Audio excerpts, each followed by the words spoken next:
while. So he's going to share with us some about the mission work that they're called to during our next 45 minutes or so. So brother, come on up, and we're very much looking forward to what you have to share. Thank you. Good morning. 45 minutes to talk about the Dominican Republic. I've never been so constrained before.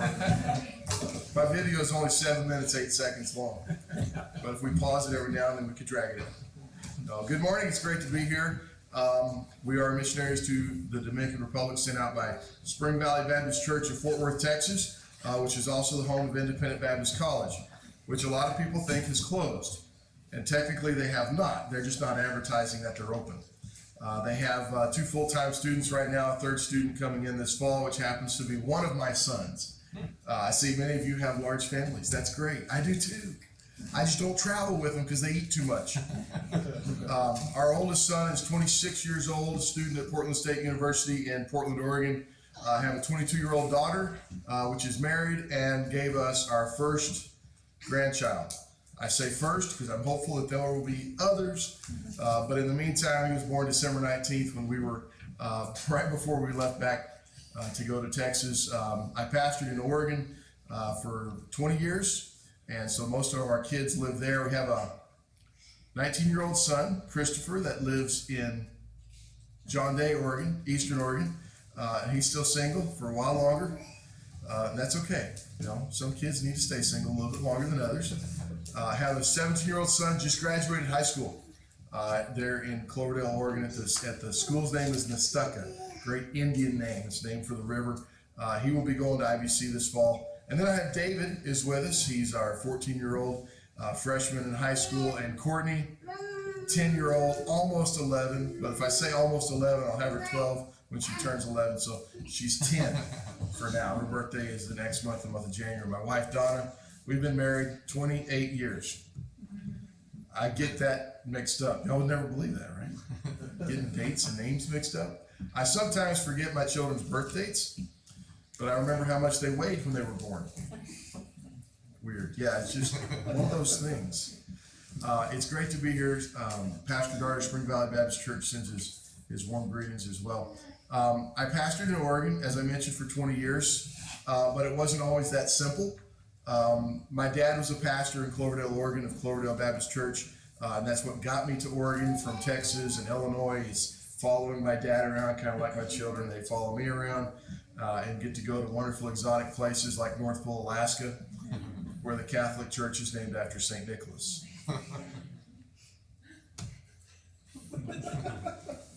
I tell people this stuff in other places, and I'm like, really, I can't make this stuff up. I do have a question on North Pole. Is that because we're right under the North Star, or is it geographic north? I know it's not the North Pole. It's just years ago there was a toy maker here, and they named the town after them. Got it. And it's just kind of stuck. So that I saw a welding shop. I didn't see a toy shop, but I should have been looking better. It is good to be in the north. I'd say as far north as you can go, but no. We're going someplace warm. Dominican Republic. Have you got the video ready to start? We can, whenever it comes up. I actually talked through my video. I have one that I recorded, and I don't like to hear my voice. I hope nobody else feels that way about my voice. But for me, I kind of sometimes struggle listening to myself. That, and I found some errors in it.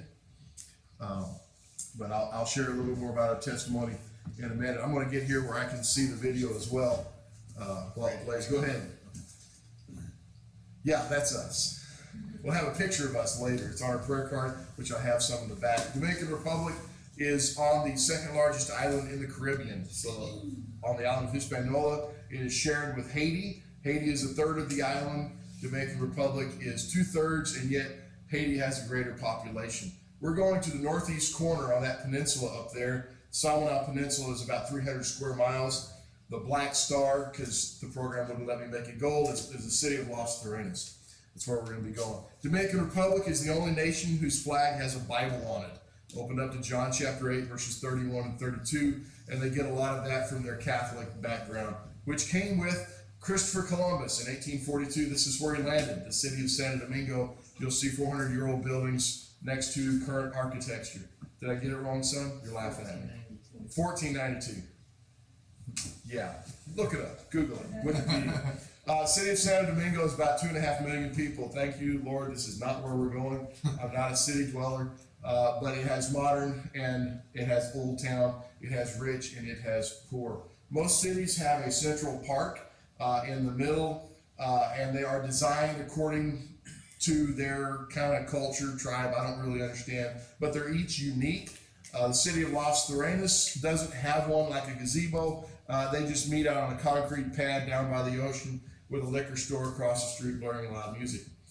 I don't think many of y'all go to public school, but if you did, it doesn't look like a prison with walls and barbed wire around it as they do in the Dominican Republic. This is called their Common Joe schools, I think is what they're called, or regular Joe. Baseball is big in the Dominican Republic. The greatest export they have to the U.S. is baseball players. Well, not really, but you know, sugar cane is more of a big export. They're big on sugar cane. In the middle of a sugar cane field or on the edge, you'll commonly find a village of Haitian immigrants. The land is owned by the people that own the field, but they cannot be kicked off the land. It is some of the poorest places in the Dominican Republic. They live in shacks. And a missionary taught them to eat cactus because they were starving. And that was their fences. We went back 6 months later, the fence was gone. Obviously, I don't eat cactus with this physique. The oldest Baptist church in the Dominican Republic is in Batey 106, and this is the Batey we went to visit. Batey. If you see it, you wouldn't make it sound like that. The Haitian immigrants brought the faith over to the Dominican Republic in 1930s. Those guys were wondering why I'm wearing long sleeves. It was a good joke. The first Baptist missionary that went to the Dominican Republic was in the 1940s. As far as food goes, there's all sorts of fruits and vegetables. Jalapenos are hard to find. Chocolate is not. That's a cocoa pod. And then there's the next picture is a different brand of cocoa that looks terrible.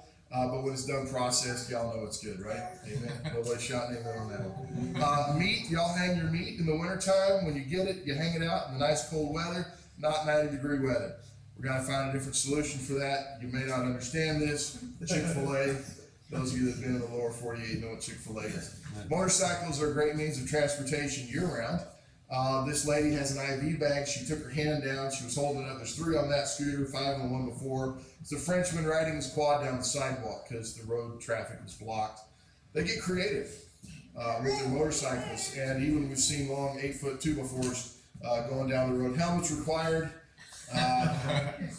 Cool shot of 2 guys in 2 coolers sandwiched together on a motorcycle, and very trusting of the guy in front. This is our first view of Los Terrenos off in the distance.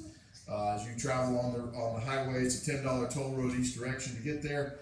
The city of Los Terrenos in the 1940s. Yes, Governor Trujillo, I also call him a dictator because that's more what he was, wanted political control of this peninsula because a lot of it was freed slaves from America and British control, as Samana was a major British control port, outlawed the English language.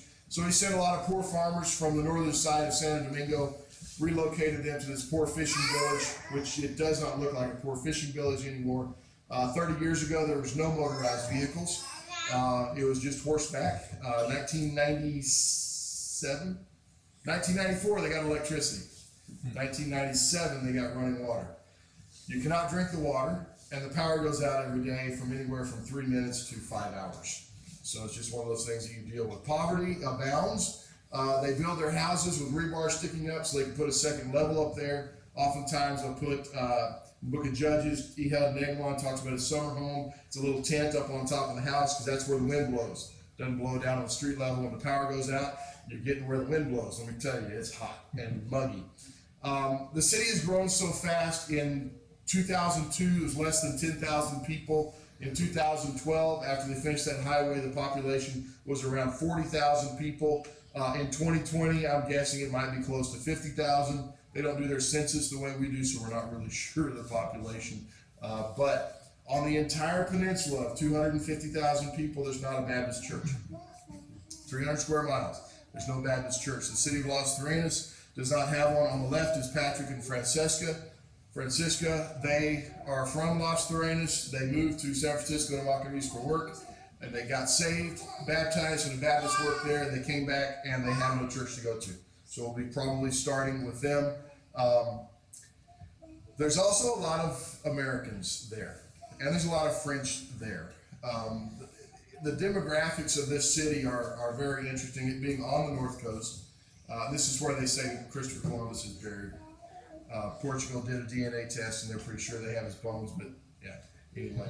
But whether you're rich or poor, or they bury their dead on the same day, we got to see this funeral procession go through town with a loudspeaker blaring. I mean, you can't have a conversation that's so loud, singing the song Adios Mi Familia. It's very sad, raw emotion down the street.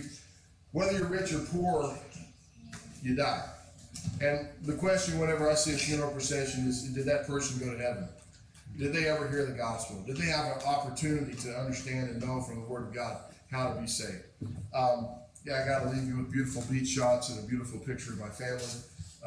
Photoshop is what makes me look so good in that photo. Just so you know. That's it for the video.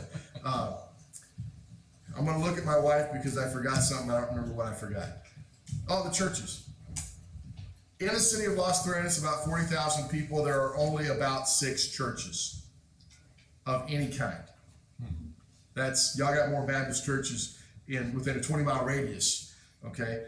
City of Los Terrenos, 40,000 people, only about 6 churches. The Methodist Church came from the 1800s. After the Civil War, 2 Quaker ladies hired a ship to take freed African slaves back to Liberia.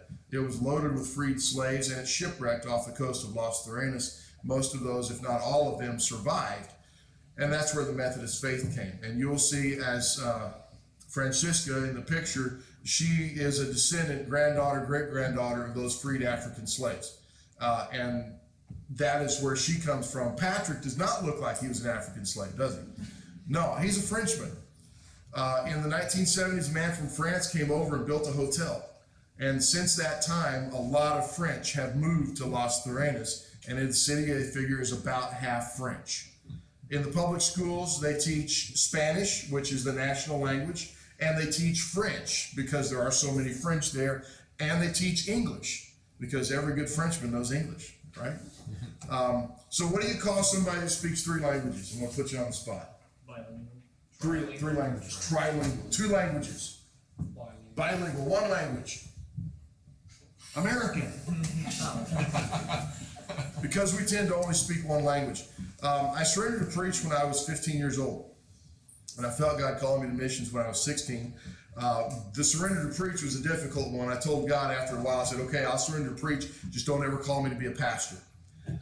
I don't remember his response, but I think it was silence. After I got out of the Navy in 1993, I went to Independent Baptist College, and from there was called to be a youth pastor. And this is where Spring Valley Baptist Church, our sending church, comes in. I like this. You may not think much of it, but I like it. My wife and I were married in 1992, and in 93, when I got out of the Navy, we went to Dallas, Texas to go to Bible college. But we spent 3 months going to Baptist churches all around the Metroplex. There's more Baptist churches than there are 7-Elevens. That may be lost on you as well, because I don't think there are any 7-Elevens up here. It's a convenience store. They're on every corner. And so we went to a lot of churches, and finally my dad kept telling me, go see Dan Darter at Spring Valley Baptist, and we did. And before Sunday school was out, we knew this is where God wanted us. So we joined Spring Valley Baptist Church a week later, I think, and was there for 11 months. They have you in a new members class for 12 months. Before they allow you to do any teaching or anything, you got to go through the new members class. We were there for 11 months and then left to be a youth pastor at Friendship Baptist Church 10 miles down the road. There 2.5 years, resigned, went back to Spring Valley Baptist Church, and they were going to make us start that new members class all over again. I don't think they did. I'm pretty sure they didn't, but I don't remember if we were in teaching or not, because it was about 9 months after that I surrendered to go to John Day, Oregon to pastor. But by that point, after youth pastoring, I was ready to pastor. And I said, okay, Lord, I'll go. France never left the back of our mind, because I felt God calling us to France. Even when I was in high school as a young child, I took French in high school. And then Don and I, when concurrent, going to Independent Baptist College and going to a community college, and we took French, took a year of French. And I know enough French to get in trouble. We was at a French bakery, which don't think much. If I say we're at a French bakery, remember the city's half French. Every bakery is French. They don't have Dominican bakeries per se. And so we're sitting at breakfast at a French bakery, and I had a cup of coffee, which was about that much coffee in a cup that big. Okay, it was more a triple shot espresso, straight up, just, you drink that stuff and it burns going down, not because of the heat, because there's so much acid in it. And I didn't realize I needed to fill it up with water so I can get a regular coffee. The things we missionaries go through, the difficulties. Hernando and Bettina are sent out by our church. They're missionaries to Honduras, and they'd come over to help do some translating work. And Bettina had gotten a hot chocolate, so she really said her hot chocolate was really good, and my coffee was like burning holes in my gut. So I said, "Un chocolat, s'il vous plaît." And he's like, "Oh, you speak French?" Or "Parlez-vous français?" And he was gonna come give me a hug. And he started rattling off all these French phrases. I'm like, no, je parle français. I only speak a little French. And so yeah, I stay away from that guy now. We went back in March 3rd through the 13th. We sold our house in Cloverdale. By the way, we're ready to go. I hate to say that. We're ready to go. We're only about 50% support level, but we're ready to go. We've already sold our house. And our deputation vehicle, if there's anything left of it when we're done, I'll leave it on the side of the road with a signed title on the dashboard. Anybody can have that thing. There's not going to be anything left. We went from a 3,000 square foot house on 3 acres with a barn and a second house for storage, gotten rid of everything. Our older children have received their inheritance because there's nothing left. And we have an 8x12 shed and our GMC Yukon, and we can go. There's nothing. I know a lot of missionaries, they're like, okay, I've got to sell the house now, I've got to do this. No, we're ready. We have very little tying us to the United States anymore, except for grandkid. Got a grandson. That's kind of a strong tie there. But we're ready to go. When we get there, we're going to go to a city, not to Los Terrenos specifically. The plan is to go, and we're going to be in city of Cabaret or Susa. They're kind of sister cities on the north coast. There is a Spanish school there that we're going to attend. A lot of missionaries go to Costa Rica or some schools in South Texas.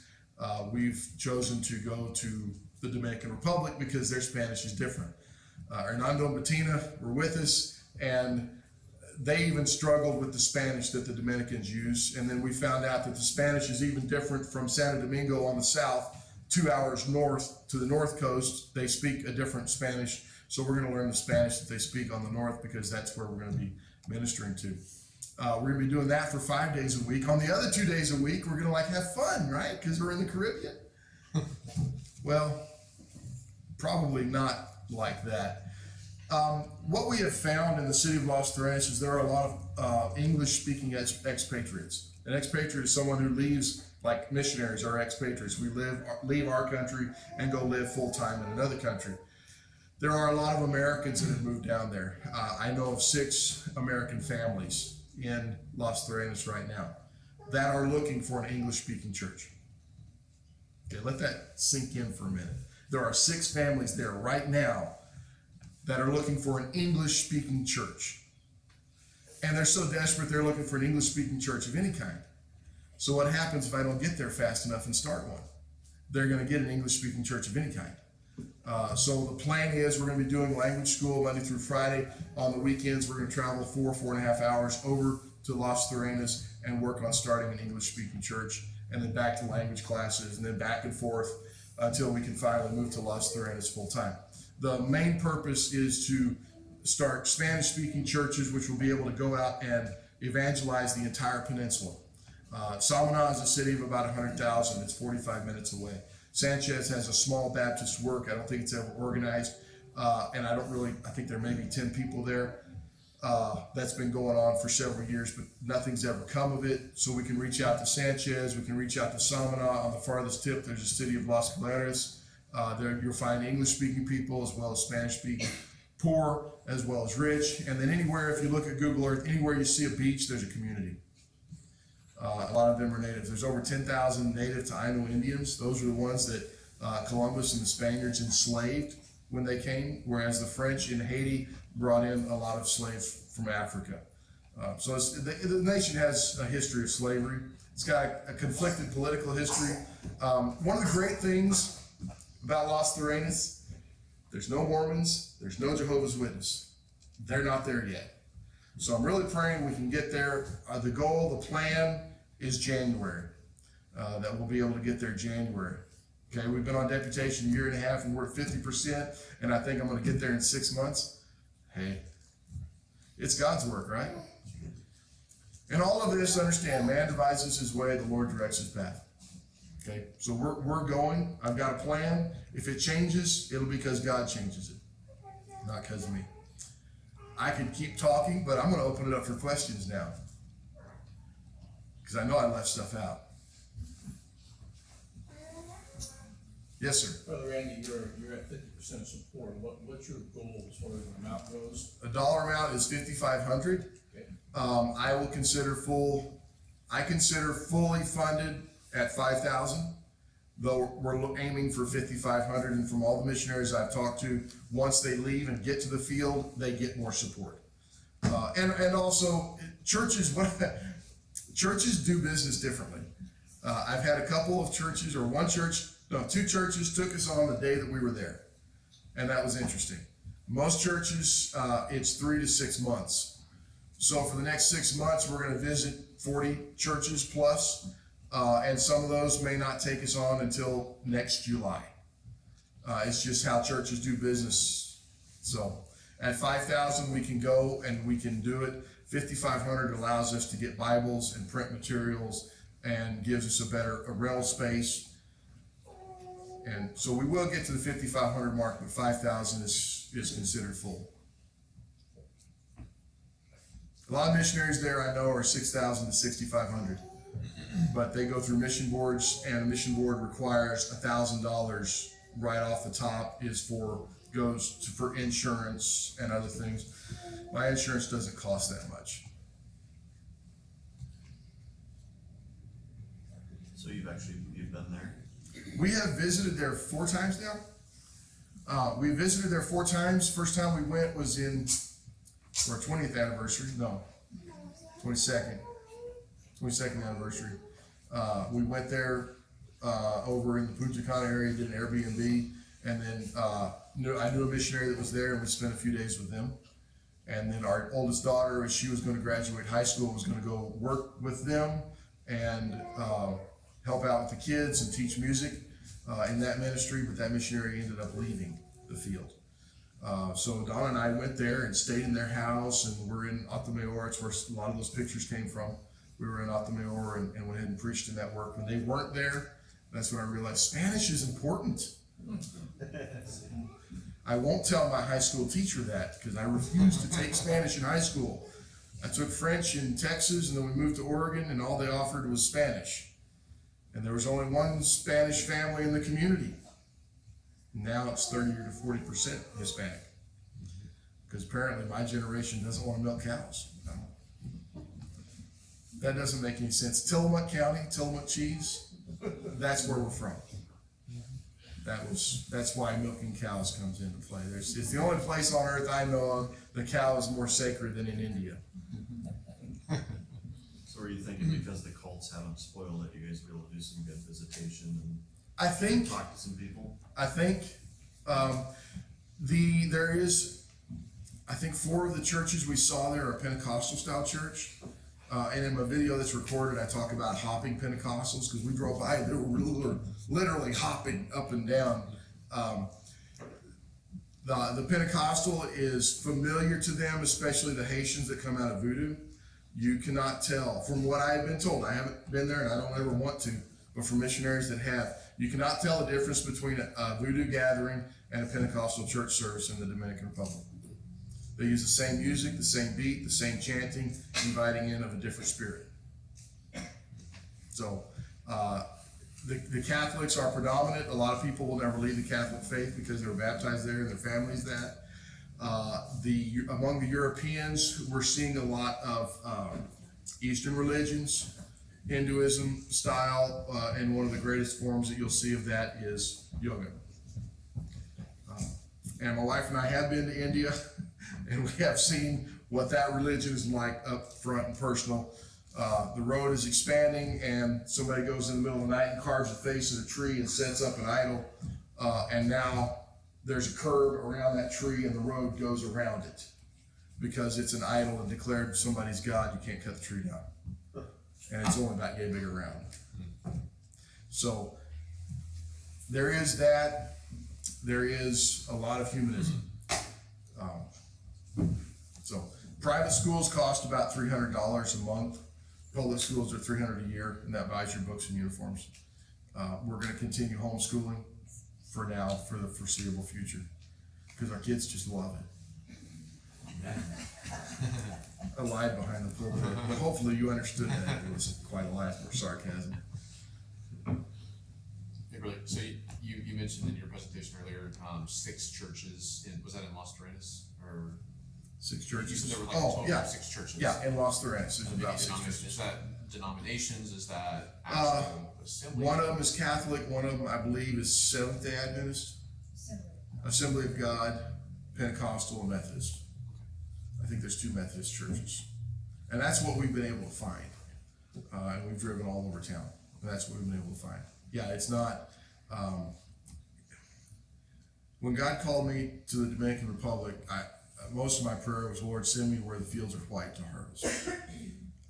And it seems that that's exactly what he's done. When we went and visited the first 2 times, I saw churches everywhere. That First Baptist Church, Premier Iglesia Evangelistic Bautista in Atamayor, the first one, they have over 20 missionaries spread throughout the island. And the churches that are there that are established are starting other churches, which is what God wants them to do, and I did not see a need. There was a missionary on deputation to go to Punta Cana, and I don't know if you're familiar with Punta Cana. It's like the resort capital of the island. And like, he probably still on deputation because I'm not gonna pay for somebody to go on vacation, you know, but it is, we've been there, and outside the resorts, yeah, there's lost people everywhere. That, and when we were there, it's like, we wanted to go to church and there wasn't one. So there's no Baptist churches in that area either. I just think they ought to say they're going to Bavaro instead of Punta Cana. It's a city that's right next door and it doesn't have that stigma of vacation. But there is this peninsula is forgotten. Eric Johnson, missionary to San Francisco to Macorís. When he went there, city of 100,000, there was no Baptist churches. And he started one, and now out of that one, 2 others have started. He wanted to go to Los Terrenos and on that peninsula, and God said no. That, and his wife has a pacemaker, or she has a heart issue, and they couldn't be that far from the hospital. So we've become friends with them. They have 4 young kids. Some of them are kids' age. There's another missionary, Skeppers. What's his name? Dan? Don? Tim? Brother Skeppers. He's a Canadian, married a Baptist preacher's daughter in Texas. They wanted to go to Los Terrenos, and God pointed them to Santo Domingo, and now San Francisco to Macorís. So they'll be around. They love the place. They love the vacation there, and they're looking forward to there being a Baptist church they can go on vacation. But there's other missionaries there that we'll have some fellowship with. Even though some of them, most of them, are board missions, when you get there, letters and boards and all that stuff goes away to a degree. We won't be working with them to start churches because I have no clue when they baptize somebody what church that person is a member of. And I know when we baptize somebody, they'll be members of Spring Valley Baptist Church until the church is established. So there'll be a degree that we can work together and a degree that we can't. Did I answer your question? I think so. Yeah. I tend to talk. Yeah. What's the governmental structure like there as far as being favorable towards Christianity? They're favorable because of the Catholic Church and Catholicism. It is a democracy, but it's a pure democracy, not necessarily representative as we are. And you'll find conflicting stories about that. But one missionary, his mother-in-law, works for the government, and they're very corrupt because it's a pure democracy. They have no checks and balances. One party has been in rule since the 90s when they switched to democracy. the 90s when they switched to democracy. This island has since the 1400s, they have a 500-year history of going back and forth between dictators. Even the Dominican Republic was under U.S. control at one point. It was a territory of the U.S. The Haitians have ruled the island. Dominicans rule the island. Spaniards, French. It's just gone back and forth. And so they're a very young democracy at that. They have nothing against anybody coming in and starting a church. We can never be citizens, though. You have to be either Haitian or Dominican to be a citizen there, and we can't be that. But we can get residency, and once we get residency, we will be able to buy property and establish a church. Churches don't have to register. It's just pretty easy. Other questions?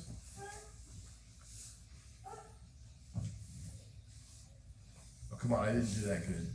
Somebody ask a food question. Guys, come on. What, dear? What kind of good food do they have there? There's no hunting. One of the dictators brought in white-tailed deer from the United States, and they run around out in sugarcane fields. You rarely ever see them, and when you do, it's a Haitian immigrant that sees them and they kill them because they're hungry. So there's no hunting on the island. You can have a shotgun for home defense, which doesn't really do good when they force you off the road and rob you. But and if you buy one, the person you bought it from is probably going to come rob you so they can go rob somebody else. The food, though, fish. The fish is no lobster. I know, lobster. I'm in the middle of Alaska talking about lobster. The Caribbean lobster are not as big as the Maine lobster. And we happen to know a family there that he buys and sells seafood from one side of the island, sells it to the other, and they had us over for dinner, and man, the fish was incredible. I had no kind of fish, no idea what fish it was, and the head was still on. But it's the first time I've ever eaten without covering the head up. I've eaten the fish, and it was that good. I think it was hungry too. But spear fishing and deep sea fishing will be kind of, the meat is lean. Kind of like elk meat. Y'all don't have elk up here so much. But it's the beef is grass fed, so you go get a hamburger and it tastes different. That you don't know how it's processed. Yeah, seriously. The water's bad. You don't wash your vegetables, ladies. Making a salad is a whole different job because you gotta boil water, and oftentimes on a big thing of boiled water that they'll wash their vegetables in, and use certain detergents or I think vinegar and bleach to wash your vegetables, to eat them. And you don't eat anything that's not washed. And you can wash your hands and shower with the water, but you don't drink it. Everything's bottled water, usually a 5-gallon jug. And when it's empty, you go down to the store, 50 pesos or $1, get another one. So it's a lot cheaper there than here. Y'all know what that's like. Do you guys already have a venue for holding services lined up and a place to live lined up? We don't. I have been looking at places to live both in Los Loretos and Cabaret area, and it is very common to have a 2-bedroom apartment or a 2-bedroom house, and I need 3. So, and as far as having church in your home, that's not something that's commonly done because usually, our pastor wants us living behind a wall with a security guard.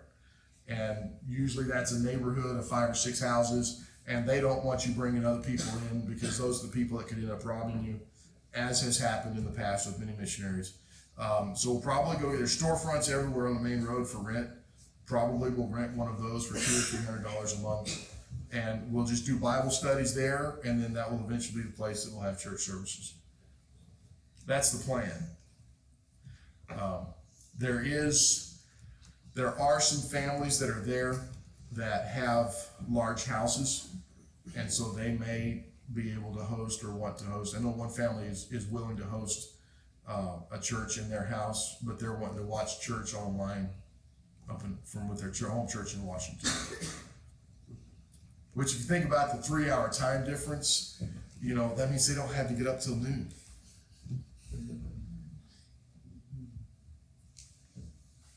That's not a bad thing. Any other questions? What time, how much time have I got? Till Until 15 after. 15 after? Okay, so clock's ticking. You can ask my kids questions too. My son knows more than I do anyway.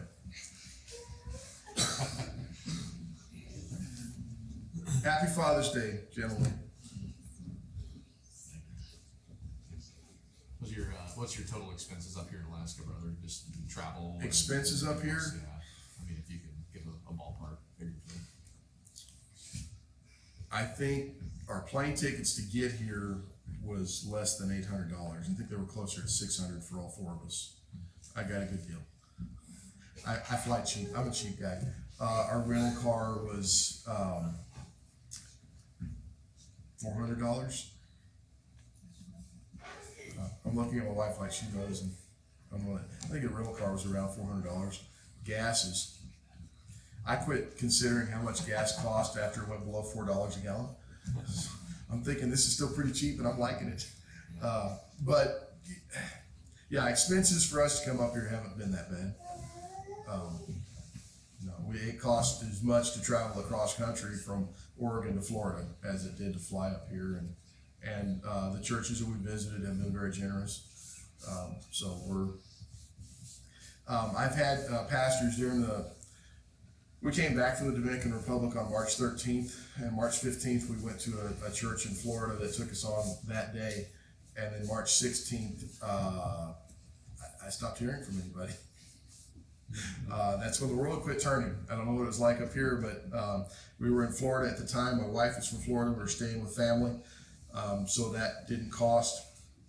I think we gave my sister-in-law some money for her electric bill, but we had been given so many gift cards at a previous church that I don't remember paying for food very often without a gift card.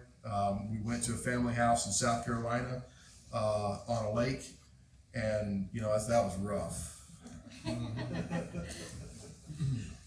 No, God blessed us there, and a couple of trips back and forth, and then we stayed at our home church. So our expenses, God has blessed as we travel on the cheap, and going across country, the fuel expenses and motels I think we stayed in a motel 12 nights outside of the Dominican Republic, 12 nights in the last year and a half.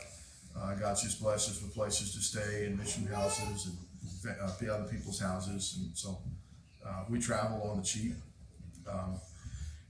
And during the stand down, I had preachers say, "Well, do you need a love offering?" And I'm like, "No, I don't need a love offering. I need support." And just to be open and honest with you, I don't go to churches asking for support. I go to God asking for support because this is what He's called me to do. I go to churches because that's how God finances His ministries. To God be glory in the church. And whenever I go to a church on deputation, y'all know what I'm here for. I don't need to ask. That's right. But I never specifically ask because I go to God and ask. It's His ministry that He's called me to. I'm asking Him to move His resources around so I can do what He's called me to do. That's my perspective, and I stand by it. Love offerings are great. I won't say that they're not, because the startup cost when we get there is $25,000, and that's for getting into a house and getting a vehicle. Importing a vehicle is kind of out of the question. Kind of. They only allow you to import a vehicle that is 5 years old or newer, and then you got to pay 20 to 30% tax to get it in, plus shipping. So there's enough missionaries leaving that we can pick up a rig from one of them. How long did you say your Spanish school, your lessons, how long do you have to do? Well, that depends on how long it takes my wife to learn. It is not a set date. It could be anywhere from 9 months to a year. We have been using Duolingo, an app on our phone. I have used Rosetta Stone in the past, and I'm doing pretty good on Duolingo right now, increasing vocabulary. And are any of y'all using Duolingo to learn a second language? Okay, well, then I can't throw out statistics and impress you. Come on, people. It will probably be about a year, maybe less. What a lot of people do, especially because of this shutdown era, a lot of people are doing their lessons online now. Some of them, I know missionaries that are using a teacher back in Costa Rica, and they're doing Skype lessons twice a week with them, even though they're in country already. A missionary that's there, his wife went to Pensacola Christian, majored in Spanish, taught Spanish in private school using a Becca for 7 years, and she got there and she's still learning. We were out at the grocery store with her family, and I saw 5 different kinds of mangoes. And I'm thinking, well, what I learned later is you don't go buy them from the store, you go down to the tree and pick them, because they're all over the place there. But she's like, gets a little notepad out and is writing down the different names of the mangoes because she's still increasing her vocabulary. When we get there, I'll be writing out my sermons completely and translating them, and then oftentimes you'll send that sermon off to somebody that's going to correct the grammar. So it's going to, even if language school is a year, it's going to be years before I'm that fluent enough to stand up and preach like I do in English. But I've learned. You see, I struggle with words, and so if I get stuck now, I just learned this last week. I'll stop and I'm going to try this. I'm going to say, oh, I forget the English word for that. That's my excuse for my memory from now on. I forget the English word for that.